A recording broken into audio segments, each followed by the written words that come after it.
church, why you so mean to me? Yeah, you don't know what you mean to me. And no girl, I ain't friendly. Bring 2 girls over, we can get friendly. Shorty won't ride with me. Book a flight, come fly with me. She won't spend the night with me.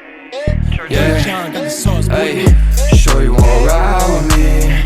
Shorty won't slide with me. She won't get high with me. No, you wouldn't lie to me. Said she would die for me. Shorty won't ride with me.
Welcome to the Meat Pack Sports Podcast, where motherfuckers get their dick chopped off, where bitch ass motherfuckers get their head and shit ripped off, and then they get pissed down a motherfucking decapitated ass, mutilated head / throat, my nigga, you feel me? Bitch ass motherfuckers will feel the goddamn wrath of all involved, my nigga, you know what I mean? It's uncut, it's dirty as fuck. And bitch, we deliver the motherfucking goods each and every time for you bitch motherfuckers.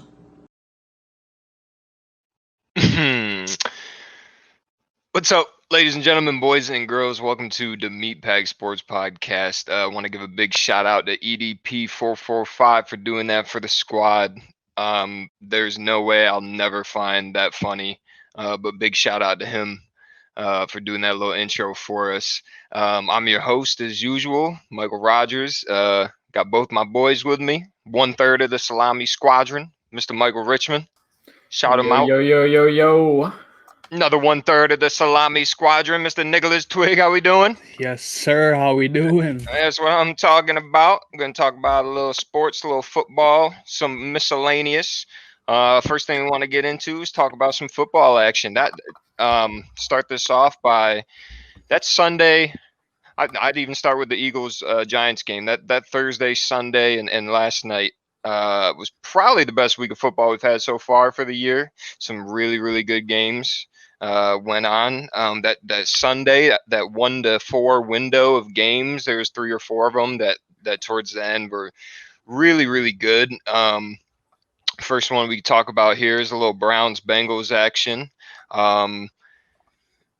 You know, that being a rival, it was cool to see Joey Burrow and Baker go at it. I'm telling you right now, man, I think Joey B is that guy, man. Something about him. He's just cut from the right cloth. I think, you know, them coming down and him, you know, him coming down at the end and essentially what I think everyone thought, you know, would sealed the game and then Baker and them obviously marched down the field and won it. But I'll tell you what, man, I like me some Joey Burrow. I don't know what you guys think about him, but he's looked really impressive. You just look, I mean, he's throwing the ball 30, 40 times a game, but, you know, what's he got?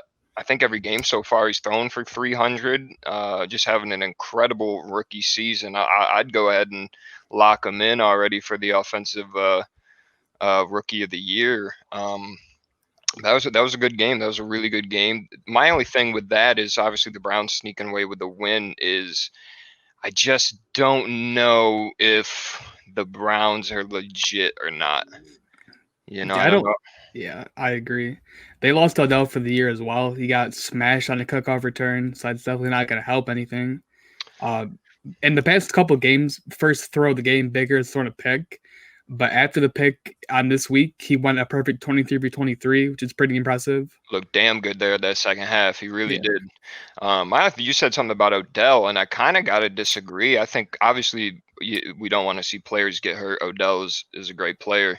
I think though that might free some things up for the Browns because I think one of the biggest reasons why I say the Browns are legit is just because with Baker. I just think for the past year and a half, ever since they acquired Odell, that they've been just trying to force the ball to him. And to me, it's just never seemed like the best fit. Obviously with him being out due to why he's out, I just think maybe it's kind of like last show we talked about with Antonio Brown to the Bucks, how there's only so many balls to go around. I wouldn't actually be surprised if maybe we see that offense be a little more efficient going into the next couple of games, just because Baker doesn't really have to worry about trying to feed Odell and whatnot, because he just hasn't looked the same in Cleveland. And it's very unfortunate that he went out with an injury. And to add, the irony was that he injured himself on a pick that Baker threw. But their chemistry has never been that great from the jump. But I think with Odell out, I think Jarvis Landry becomes a target monster. Mm-hmm. He probably sees at least 10 targets a game, so that should be pretty interesting. Rashard Higgins in the cut, maybe to get Njoku involved a little more. Mm-hmm. I think might run a lot of two tight end sets with Austin Hooper and Njoku out there. That'll be interesting to see as well. Browns defense running game is just still strong. Like they got no problem pounding that ball. So I mean, they're still going to have weapons. Obviously, you hate to see what happens to Odell. That's confirmed ACL tear out for however many weeks that is. It's like 18, whatever, dude. Just not good for the Browns. But it's a year and a half. Someone's got to step up. He's got something in his contract, too, where they won't be able to cut him or anything like that. So he's still going to get, I think, majority of all his guaranteed money.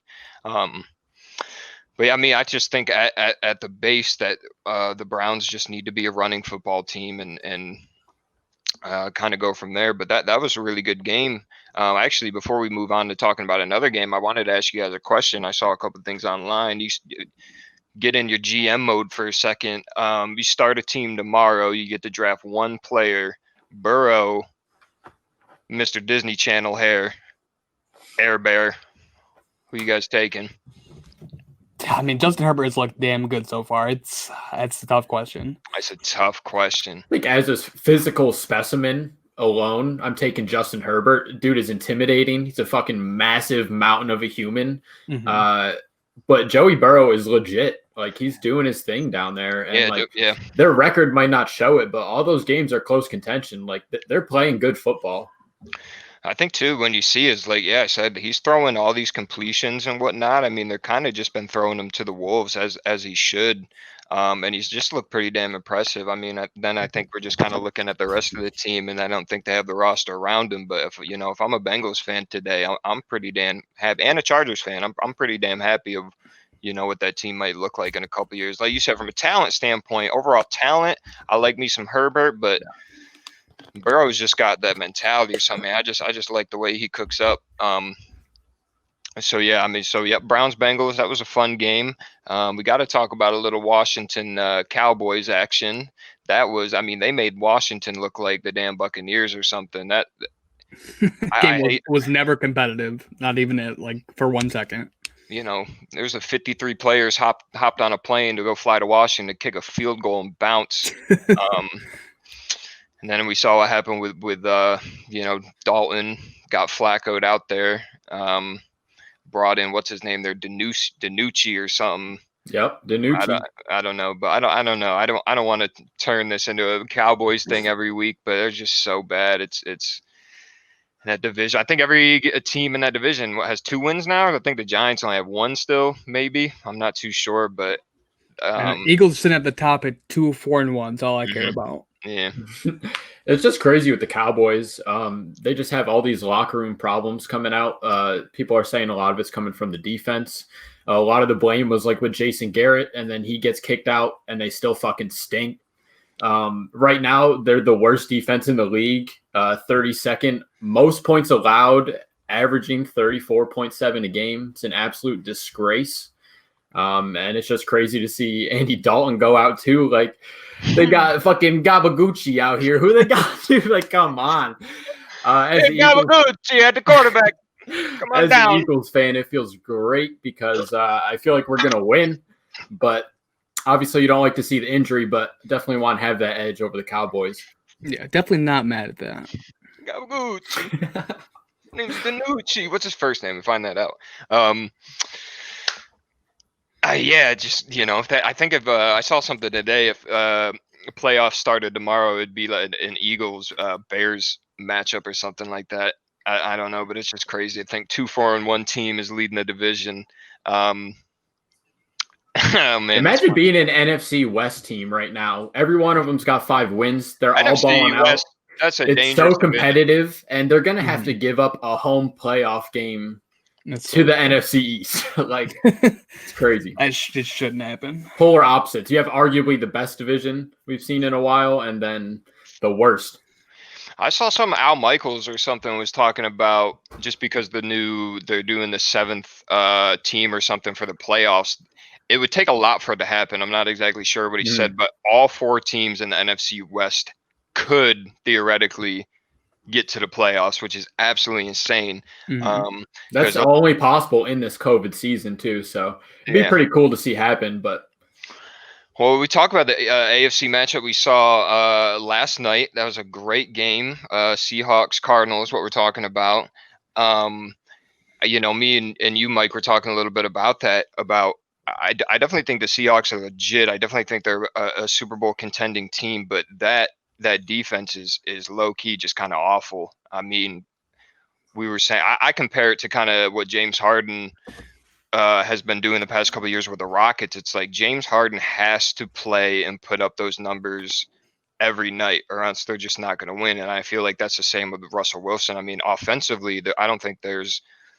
The line could be better, but I don't think there's anything wrong with that offense. I mean, we saw Tyler Lockett absolutely go off. We know DK's a beast. I think Chris Carson's one of the more underrated backs in the leagues, but Russell Wilson has to play like that every night for it to be even competitive. I'm not sure, what's going on with that defense. They just have no pass rush, and it's like I think the Cardinals are a very good team. They're obviously sitting at 5-2. I think people should slow down a little bit on the hype train, though. I don't think they're as good as we're thinking they are. I'm not saying they're bad at all. They played a very good game last night, against the Seahawks. I say Monday night. I meant Sunday night.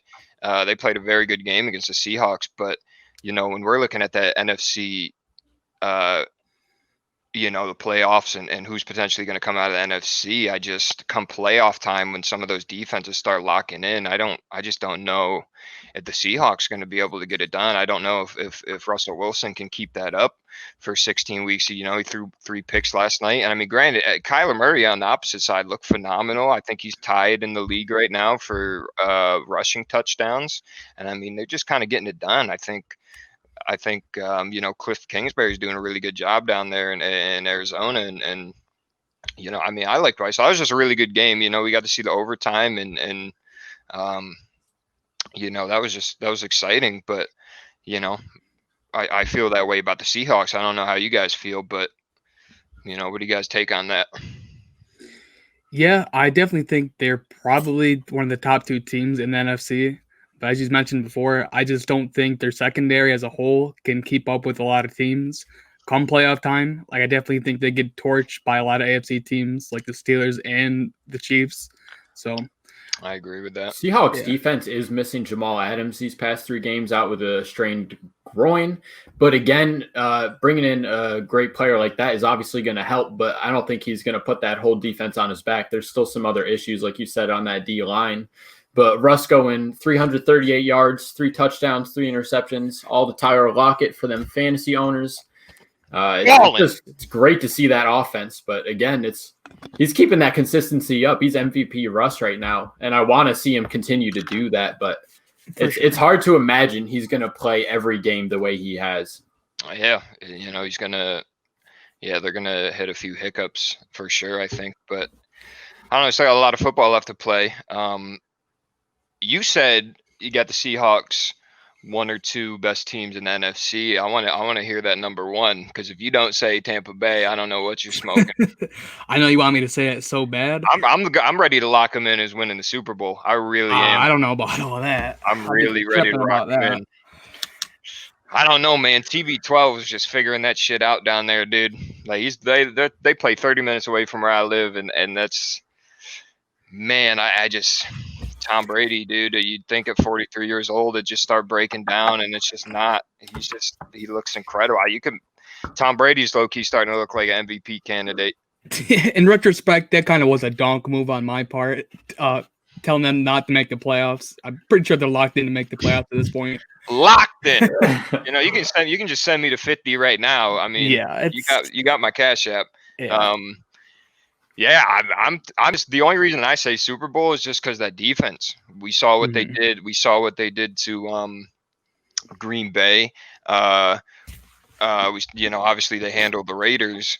And then we're obviously next week, or potentially the week after that, going to see Antonio Brown. I just think I think that whole locker room, the whole organization, top to bottom, is saying, hey, we have a legit chance to win a Super Bowl this year, so let's just go out and do the damn thing. And I think Tom Brady brings some of that culture, though, with him. Oh, for sure. Bringing the GOAT quarterback into the locker room, I'm sure he's expecting nothing but W's.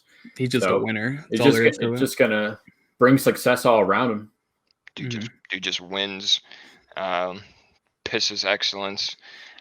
Literally, you're right. I bring in some of that culture with him. I think we talk all the time about the Patriot way. We might have to start talking about the Tom Brady way, that TB12 diet or something, dude. Because we're going to see in a couple weeks, with Antonio Brown. Bruce Arians just come out and said Tom Brady had nothing to do with the Antonio Brown thing. I don't believe that one bit. But we'll see. That's, if we had to make a call today, I'm gonna go Bucs Steelers Super Bowl, but super early. But you heard it here first. I'll keep talking about a couple other games though. Another good one by a couple bad teams. We had the Lions and the Falcons. Great game. Game was insane. Game was good. I really thought there was the whole thing, Todd Gurley not scoring the touchdown when he could have went down, and they ran the timeout. And I had someone message me and say, well, why is that a big deal that he scored? And like, we saw why. Like they could have ended the game there, and Matt Stafford came down and made a really good play to win. I mean, yeah, that was a good game. I still think, those two teams are just bad. Being an Eagles fan is hard, but I can't imagine being a Falcons fan right now. They've gotten backdoored so many times this season, it's like insane. I know, and what's crazy is that offense is low-key so good, just got awesome weapons, and that defense is just blowing it, dude. Just blowing it. I don't know. I mean, and we were talking last show about like Julio and Matt Ryan. Like, what do you do with them? What can you do with them? Because I don't see the team really getting any better. But yeah, that would be hard to be a Falcons fan right now, because they've blown, I think, like 3-4 quarter lead so far this year, and that's just like, what are we doing? I'd have that whole defense in my office, dude. Dude. We'll find some scrubs or something, dude. I could go out there and maybe get a pick or something. But that was another fun game, definitely to watch though. And I just mentioned the Steelers. We talked about the Steelers versus the Titans. First couple quarters, it looked pretty one-sided. Then second half, it looked like Tennessee made some right adjustments to be able to come back and look pretty decent. I told you guys last show, if there's any team that would be able to stop Derrick Henry, it'd be that Steelers front seven. And stood him up on the line, that goal line drive. You heard that hit around the world, brother. Yeah, to be like legit, that looked bad, bro. But I bet you Derrick Henry probably didn't even feel that, dude. Just a mammoth of a human. Which, he still had 70 yards. To say like a player had 70 rushing yards, like isn't like, that's still very, very good by a lot of other standards. But like Derrick Henry coming off like a 200 rush yard game, just that Steelers defense looks legit. I think that was the first game I saw from Big Ben where I don't know I mean, I definitely think he still got it, but he threw a couple really bad picks. You know, I don't know. I think I think at most he's probably only got the rest of this year in him. I think we're definitely seeing the defense carry that team a little bit, but they still have really, really good offensive weapons. Depth. They got offensive depth at just about every position. Depth, length, strength. I forgot. I don't know who I picked going into that game. I think I definitely said Steelers, but yeah, it was pretty mind blowing beginning of the week when I saw them Steelers plus 1.5. Vegas just got that wrong. I think that was a pretty easy bet in my opinion. Yeah. Another thing we got to talk about is last night our boy Nick Twig said Bears plus 6.5, hammer it to the moon. Yeah. Big Dick Nick just did not do shit. Flaccid Foles came out and didn't do anything. That's okay. They did have a rough go, and both teams did. In the first quarter of that game, it was pretty slow. I'm not going to lie. The offense was just rough. But Nick Foles, dude, that's a conversation topic. I think he has great potential, but I don't think it's going to work out in Chicago. I don't think he can really, him and Allen Robinson and whoever that other guy is, 11 and 12. I can't remember which is which. Yeah, same player pretty much. Literally, but they're just having a tough time. And even when Mitch Trubisky comes back, what do you do with that, Twig? Like, he's got to, I don't know, he's got to try to get someone in the draft, I think. They tried to pound the ball so much with David Montgomery and just can't get any run over 3 yards. It's pretty hard to watch, honestly. Yeah, and then so here's a question I got for you guys. On the other side of the ball, looking at the Los Angeles Rams, they won that game 24-10. But 4 of their wins are all from NFC East teams. They beat each of them. Mm-hmm. And then their 2 losses are the Bills and someone else I forget. But I don't think the Rams are legit. That's pretty much what I was thinking going into that with Bears plus 6.5. I don't think the Rams are a good team. I just didn't think the Bears were that bad. So that's on me. No, I agree with you. And I'm interested to see how LA moves forward. But I think Jared Goff is legit. I think that Cooper Kupp's great. They got some awesome offense to watch. Robert Woods as well. Yep. I just think down the road, I don't see them making it happen. Yeah, I agree, dude. I just had a hammy jump up on me, dude. I was trying to adjust to my chair, dude. Oh my god. Yeah, no, I said last show. Oh fuck, sorry, dude. That hurts so bad. The Bears were sitting at 5-1, and I was just kind of like, how? And then I mean, they're obviously still sitting at 5-2, which is good. I just don't. Yeah, I don't think they're legit. I think their obvious quarterback is at their biggest problem is obviously at the quarterback. I mean, we saw last year it got to a point where the defense just kind of gave up because it's like you got Khalil Mack, Eddie Jackson, like 2 of the best guys at their position that play solid defense, and it's like your offense just can't score to save their life. You know, they couldn't really do it with Mitch, and obviously kind of can't do it with Nick Foles. But it's just crazy to me that they're still sitting at a 5-2 record. But I think that will slowly start to go downhill down there in Chicago with the Bears. But yeah, I don't know. And I don't know if maybe at the end of this year, this might be a hot take. I think Matt Nagy might need to find a new spot unless they find a quarterback. I'm just not sure because they're sitting at that window now where they're either at 5 wins. It's like even if they lost out or even won a couple games, maybe at max they went like 7-9, they're going to be in the middle of the road pack to possibly get a quarterback or whatnot. You know, I don't know what quarterback free agents for next year, but they just got to figure out that quarterback position because I think Matt Nagy is legit. I think they definitely use a little better of a running game. David Montgomery is not the guy. Just tell you that right now. Who would you like to see at that QB position? I'd like to see a Fitzpatrick in that situation. Yeah, I mean, I wanted them to get Cam Newton so bad. I think he'd play really well in that offense, and they just kind of blew it and signed Nick Foles instead. I didn't even think about that. Yeah, I don't know. I mean, the Bears literally haven't had a franchise quarterback, I think, since Cutler. I wouldn't even. That's a stretch in itself. Nah, dude. Yeah, I don't. Yeah, they've never really had a franchise quarterback. All right.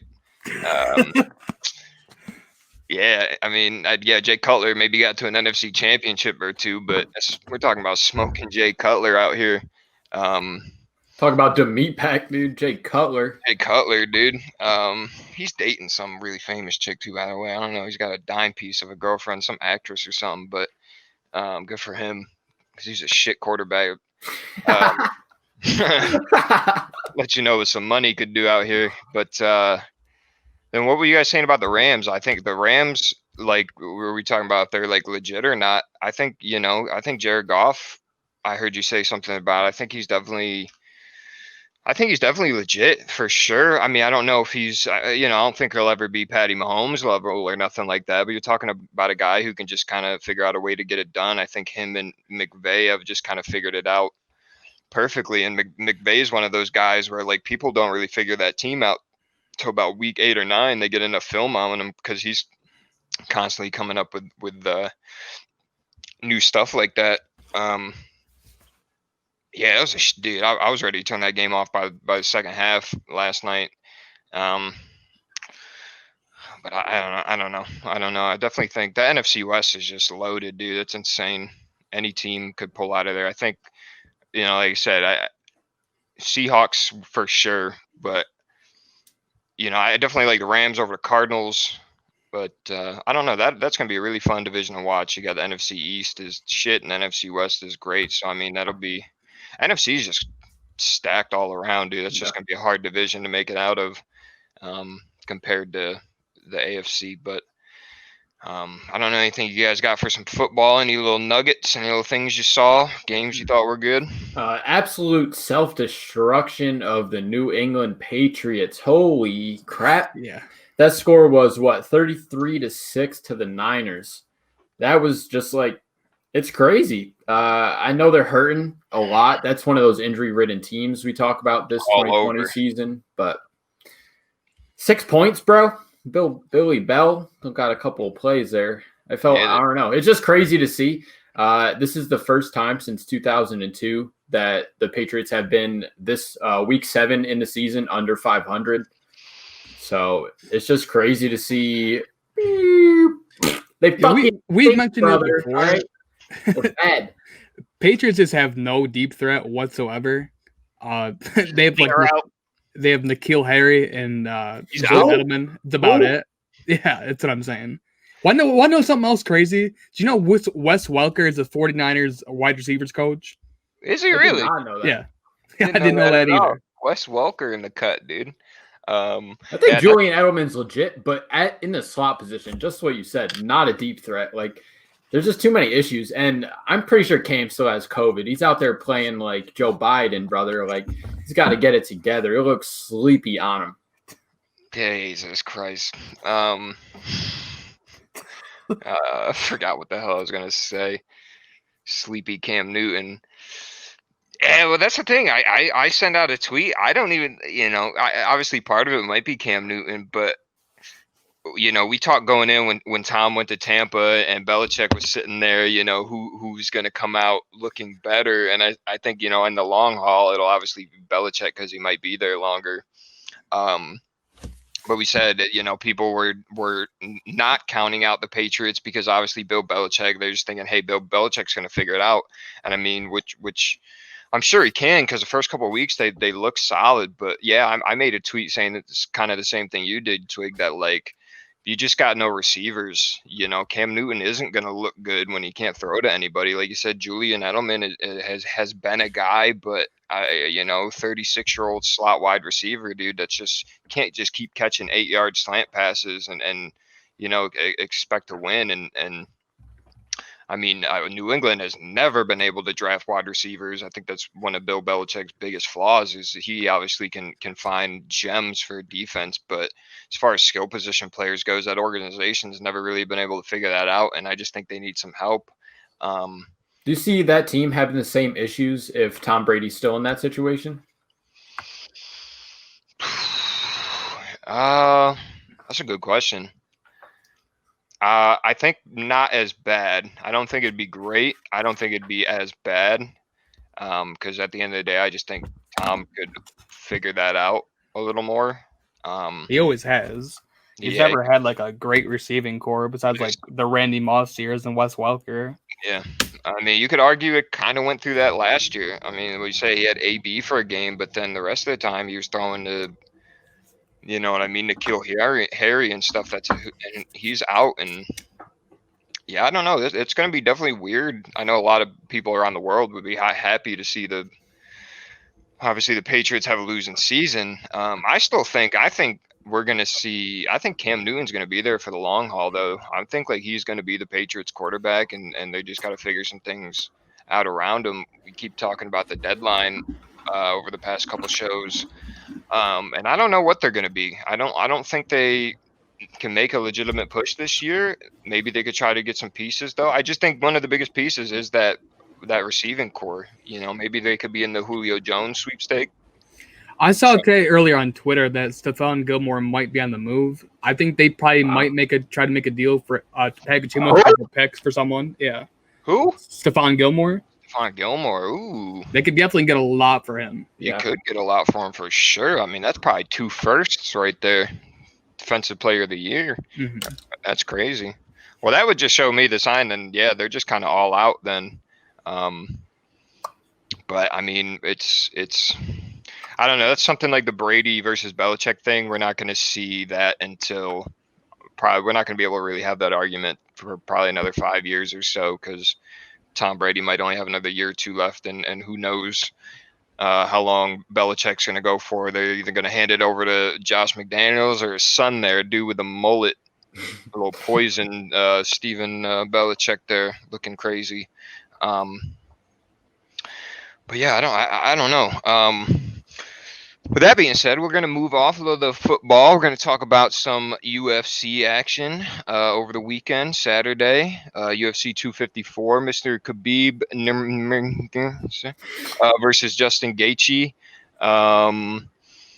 What did you say, Twig? I know you said it was definitely submission. I think you said 4th round, though, didn't you? I did. I did say 4th round submission. I will take 2nd round submission, though. It's close enough for me.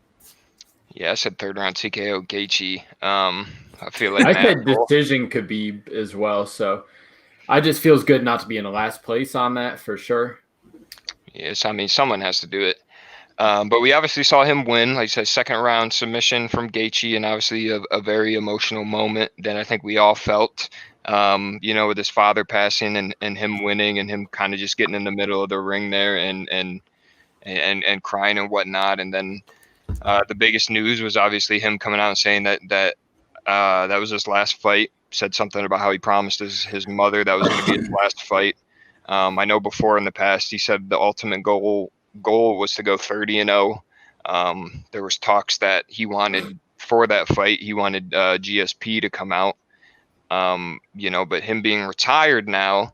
We're seeing a bunch of things all over the internet. We're seeing all these pound for pound stuff, all these people trying to argue, you know, Khabib is the greatest of all time and whatnot. And our boy John Jones there going an absolute Twitter rant spree over the past couple of days. And so here, here's my take on all that. So us three, we're obviously big fans of John Jones. He's one of those guys that you love to hate. And you hate that you love him because all the outside of the octagon extracurricular stuff that goes on, it's really just like you just want to look at this dude and be like, bro, like, what are you doing? Come on. Just all the times he's gotten in trouble and just an absolute savage. But so I just want to say, but inside of that octagon, I don't think you will ever be able to convince me that John Jones is not the greatest fighter ever, period. I agree 100%. I absolutely love Khabib. You know, he's a guy I think everybody likes. That's just he's just a dude that works hard and goes out there and does the damn thing. But to say, do you got that picture of Khabib's opponents and stuff like that? Yeah, let's pull her up here. So yeah, obviously 29-0, and to go out on top with the title is obviously phenomenal. It's no easy feat. I don't want to sit here and sound sour or take anything away from Khabib. Just as the greatest fighter of all time, number one. I know they have him in the number one pound for pound. All right, so let's stop it right here. Let's look at this. Yeah, it really is. Just to talk on your argument, it's really Khabib's last 8 fights. Here up where he really starts getting some names. Some people that could potentially inflict some damage on him. But just kind of scrolling down the list, the no-name argument definitely comes into play. Mm-hmm. So I mean, it's a little tough to argue him as the greatest because comparing to John Jones, it's just unreal. Well, seeing John Jones, it's been just frustrating to watch him doing all this on Twitter because it's almost kind of like I think it's like in a way it's like, bro, you don't even have to explain yourself like you're John Jones, but people will forever just talk about it. I mean, it's the same thing with Conor. I definitely think from like a win-loss record, Conor's anywhere in that conversation. But with John Jones, it's just kind of like, if you're a fan of the sport, I mean, you know what he's done. If you can just get past all the stuff that's happened outside of what's happened in the octagon and whatnot, just being in that 205 division and essentially winning the belt when he's 23 and beating, the Vitor Belforts, he's beating Machida, we're talking Rampage, Shogun. I mean, the list goes on. And then we saw last year and stuff, what do you have, like 4 fights in a year where, he went beating one against Dominic Reyes. Obviously the 2 fights with Cormier, I know the second one is a no contest because he had the things going on. But I mean, I watched with my own eyes him head kick the shit out of DC. I just think, like I said, I don't want to sit here and sound like a sourpuss against Khabib. What he's done is absolutely phenomenal, especially the way he has done it. I mean, if you look at his highlights, it's never really been anything flashy. He doesn't have crazy knockout power, this and that. It's just a guy that absolutely picks you apart and will just fold you up like a lawn chair. Which is just a spectacle to see. I just know the UFC, the MMA community is a little divided right now. I think too when we always come to like the UFC or MMA and the GOAT argument, I think we tend to always just look towards the UFC, obviously, because that's like the premier division. That's the best fighters in the world fight for the UFC, which I agree to an extent, but.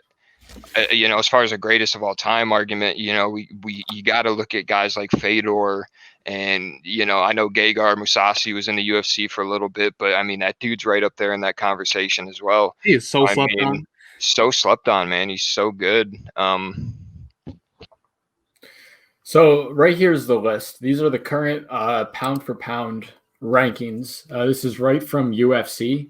So obviously you see Khabib moved up to that number 1 spot over John Jones. Then we got Izzy, Stipe, and Kamaru Usman.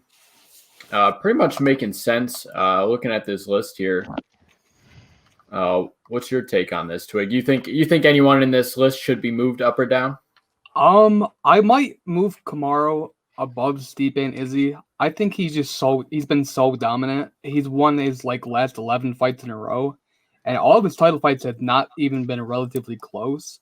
Mm-hmm. And just looking at that list, it's crazy how stacked 155 is if 5 of those fighters are in the top 15 fighters on the whole roster. True. That's a great point. I think looking at that list as well, I do think the hype factor plays into it a little bit. Because obviously this just happened on Saturday. Khabib's obviously got the hot hand of the UFC right now with the retirement, everything. He's just absolutely blowing up. But a couple months down the road, I don't know if that ranking stays the same, especially when John Jones fights again. It makes no sense to me either. If he just retired, why would you move him up to number 1 if he's done fighting? It's made no sense to me. That's a good point. I mean, I know they did the same thing with Nunes. Was she on that list? She was not. Well, this is just male. I was going to say. Male pound for pound. Yeah, because like we said last show, I'm not mad at the fact that they want to call her number one as a total. I'm totally fine with that. But you got the picture of just the 155. Yep. So this is the current rankings of 155 lightweight. This division is stacked, brother. I mean, what do we see next, though? I don't, possible. I know Gaethje kind of hinted at something, maybe with Conor. I think Poirier and McGregor's agreed upon, is it not? I don't think Poirier said anything, dude. I really don't think Poirier has came out and said anything. All that's just kind of up in the air right now. So, I mean, I think technically after that, I think Gaethje still has the interim then, would he not? That I'm not sure of. I don't. I guess technically would, right? I mean, it goes right. He's ranked right underneath? He came into the fight as the interim champ. So I mean, does he lose that? I'm not sure how that works. Low-key means nothing. Let's be honest. I mean, yeah, the interim shit's all. I think's been I think something I like about Justin Gaethje though is he openly said I don't want this interim belt. This isn't the real one. I want to go get the real one. That's a respectable moment for sure. But yeah, I think he handled that loss too against Khabib really well. That was good to see. Just wrap him up around that arm.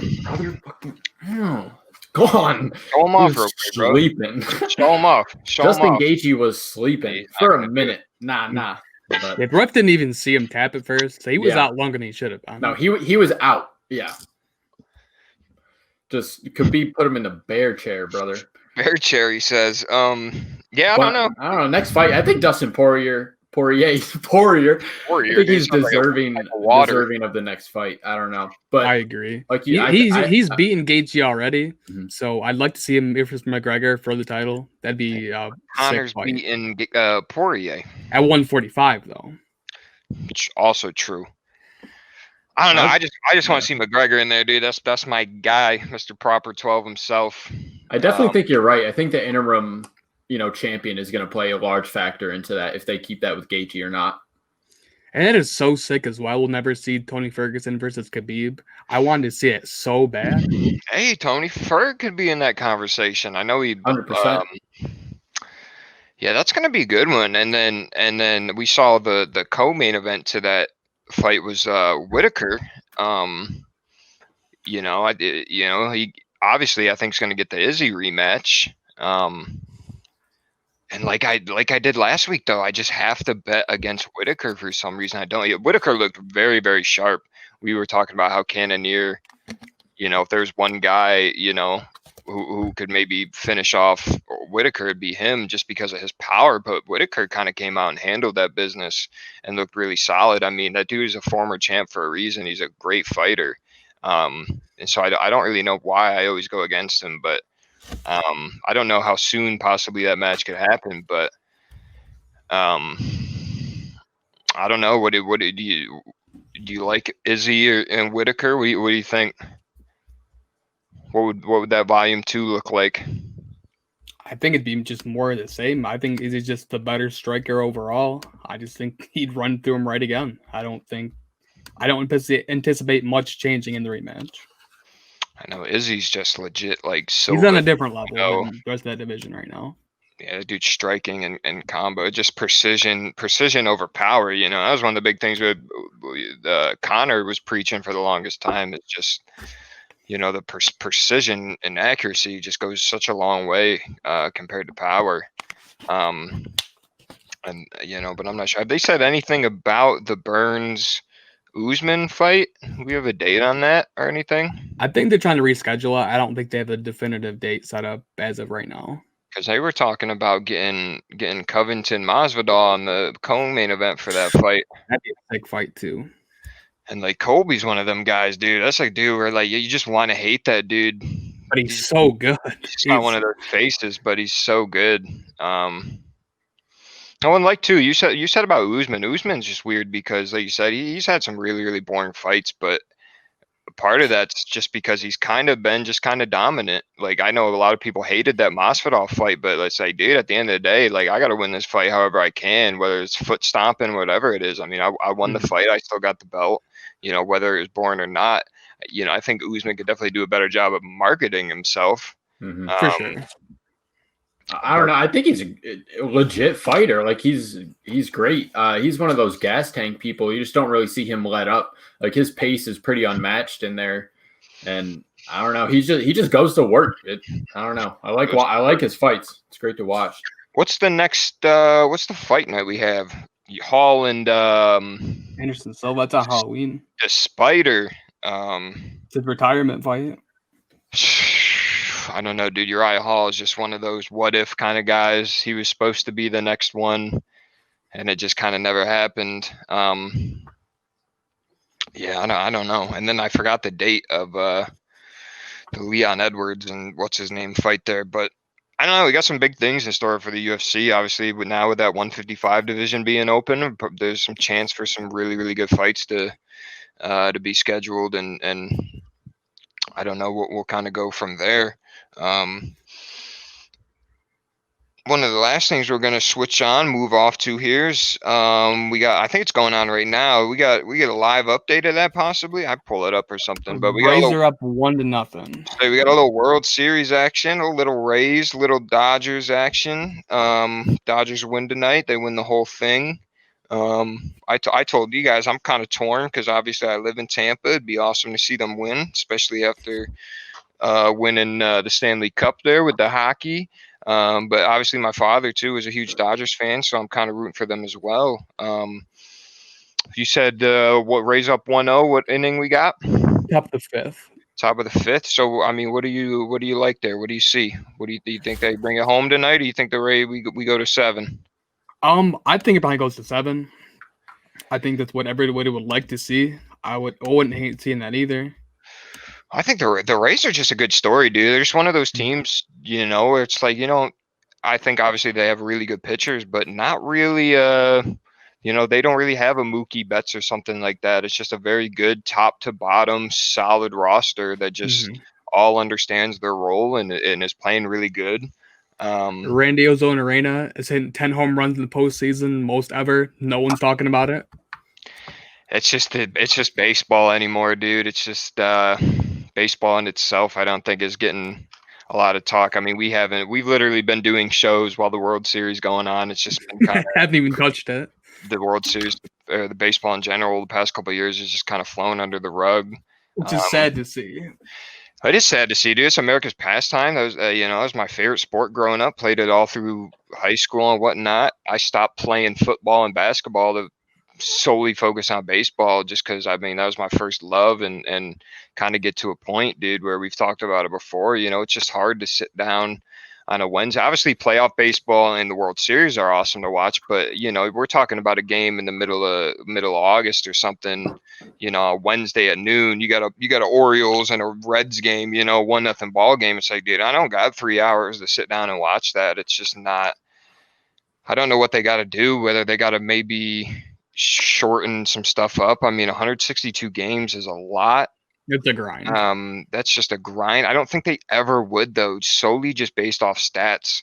I don't think, I don't know. Something's definitely going on with the baseball, though. I know definitely that's a lot of kids our age really aren't paying attention to the baseball like that anymore. I think that's also just because, obviously, with football, every single game matters. Every single game, it's like 3 hours. Like, this matters. It's fast paced. It's this and that. And with basketball, it's kind of the same thing anymore. Basketball is kind of just, you really only pay attention to the playoffs and whatnot. But the fact that literally Game 6 of the World Series is going on right now. The Dodgers are potentially 4 innings away from winning the damn thing, and we're just kind of not really talking about it. And I'm not talking about it. Obviously, people love baseball. There's a whole corner of people that do love baseball, and it still is huge. But just from more of a general, more like a casual fan just isn't gonna sit down and watch a baseball game like you just mentioned. There's not enough action going on to keep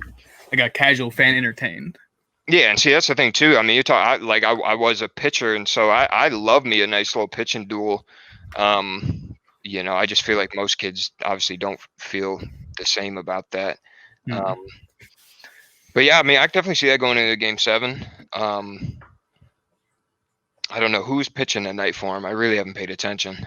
Blake Snell was starting for the Rays, and Gosselin, or whatever you pronounce that, was starting for the Dodgers, I believe. Yeah, I'd like to see you go to Game 7, dude. Get a little Kershaw action in there. I just like to see Kershaw win one, dude. We're talking about one of the better pitchers we've probably ever seen, like ever. Just not be able to put that jury on his finger. But yeah, so I mean, we'll definitely, if it goes to 7, we'll potentially talk about it a little more. But yeah, we'll see how that game goes tonight. One last thing we want to talk about before we go. Twig, you know about this more than me, but now is it confirmed the NBA is restarting 12/22? That is the plan for now, as to what I've heard. It just seems super early for them to do a full restart that early. Yeah, I mean, the bubble was brutal on the players, especially the people that ended up making it to like the playoffs. Just being away from everyone in that isolation. Like, obviously, it's a good time with your teammates. You know, I'm sure it really wasn't that bad, but I think that takes a big mental toll on each and every player, as well as the coaches. For sure. The execution with the bubble was flawless as well. Yeah, no impressive. Positive COVID tests. That's like pretty remarkable. Genius. But then you're saying if they came back and I'm not mad at the 72 games at all. I'd like to see that become a thing. Just in general, I think we'd probably see more basketball, maybe some less guys get injured, and start to see this whole load management thing maybe take a back seat. As far as like early predictions or something coming out of the East or West, I mean, I don't know. Obviously, in the West, you got to have the Lakers in that combo. Obviously, the Clippers, I think, will bounce back. In the East, you know, I think the East is set for a while. It's either going to be Boston, Miami, the Bucks, potentially the Raptors. But Nets are going to be dirty. Should be, at least. Forgot all about the Nets, dude. Literally, you got KD, Kyrie. They're talking about potentially making some big moves. They want to go out and get a Bradley Beal or something like that. You got 2-time back-to-back MVP Steve Nash coaching. So that'll be crazy. I kind of forgot that was a thing. People sleep on the Warriors too. They should be back at full strength as well. Just not talking about the Warriors because they were out of the bubble. Yeah. But yeah, they're coming back full strength. Clay and Steph bottom. I said all that down like our first show, dude. I'm telling you, that's gonna be dirty. Especially with a problem potential move they could make with that first or second pick and possibly Andrew Wiggins. I don't know. But like my just thing, if they plan on doing it, I mean, they're going to have to roll this free agency out like right now. I don't see how they're going to start back up in December and play 72 games. Because, I mean, when would that end? That would end, I don't know. I don't know. I definitely feel like, yeah, that's short. That shit just ended like a month ago or whatever. And I think, yeah, that's going to be hard to kind of convince the players that, like you said, just kind of went through that whole bubble thing and were isolated. And we've said before that the Paul George is coming out and saying that he actually had a really hard time trying to deal with what was going on. You're going to tell them to come back in like a month and a half and be like, all right, we're playing again. I think all those guys are just tired. I don't know. We'll definitely just pay attention to that as it develops. I don't think it's a good idea, but who knows? I'm not Adam Silver, so they're going to do whatever the hell they want. If anybody can pull it off, it's definitely him. It's definitely him. I'm best commissioner in all of sports, if you ask me. But we'll wrap that convo up there. Do we got anything else to add, boys? Any little last minute? I think that should pretty much do it, I think that is good. Beautiful show. The Meat Pack Salami Squad. We got EDP in the cut. We got King Will in the cut. Shout out King Will one time. That's the homie. Let's wrap this shit up. I'm done. I'm sick of it. Get me the fuck out of here. Go. Turn it off.